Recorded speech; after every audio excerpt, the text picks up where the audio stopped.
This is some insanely good chocolate. Hey guys, Kerry here, and a few people asked me what I do some of my video editing with, and I thought I'd give you a bit of an update because it has changed a little bit over the years. I spent quite a few years as a recording, mastering engineer, setting up and teaching guys how to use recording studios. So I always had quite a heavy focus on the audio side of things and was doing audio production. So I was using, well, the Steinberg Suite. I was a national support officer, so Cubase, Nuendo and stuff like that. So when I started doing video editing, to me it was the same thing. It's just it was adding in video to it. So I started off with Adobe Premiere Pro, and that's where I was doing my video editing for many years. Slowly over time, Adobe switched to this subscription service. I was also using Photoshop and Lightroom, so I had sort of the Adobe Creative Suite, a subscription to that, which I actually still have because I still use Photoshop, Lightroom, Illustrator, and a few other bits and pieces. And the reason I switched over was actually because of this, my Canon, the 5D. Now, there's a sort of a BIOS hack you can run with this to get yourself raw video out of it, which is called Magic Lantern. But Magic Lantern requires some post-production editing sort of stuff to deal with the raw video, and that's where Divinci Resolve came into the picture. And over time I started to realize that I could do more and more of that editing within Divinci Resolve.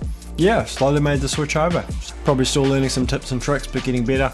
I recently got a studio license. The reason I got the studio license, the Divinci Resolve, the normal bit of software, which everyone I've been using up to now and whichever I can use, is, wait for it, free.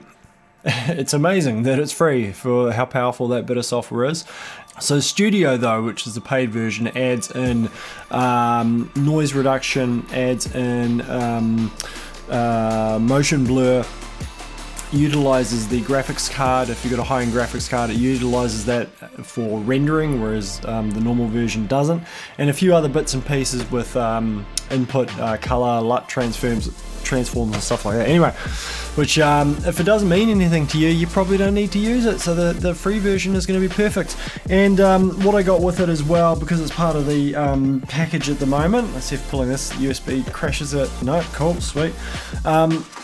Is this guy, which is a speed editor, which is just a hardware editor. Getting used to it, it sort of really requires a slightly different editing methodology than I'm used to, so we'll see if I use it long term.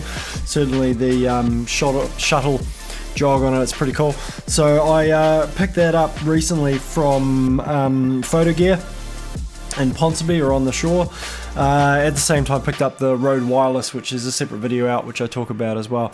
So yeah, Resolve, it's a really, if you're ready to kind of step into some more in-depth editing maybe than your stuff you have been doing, it's a really great intro into extremely capable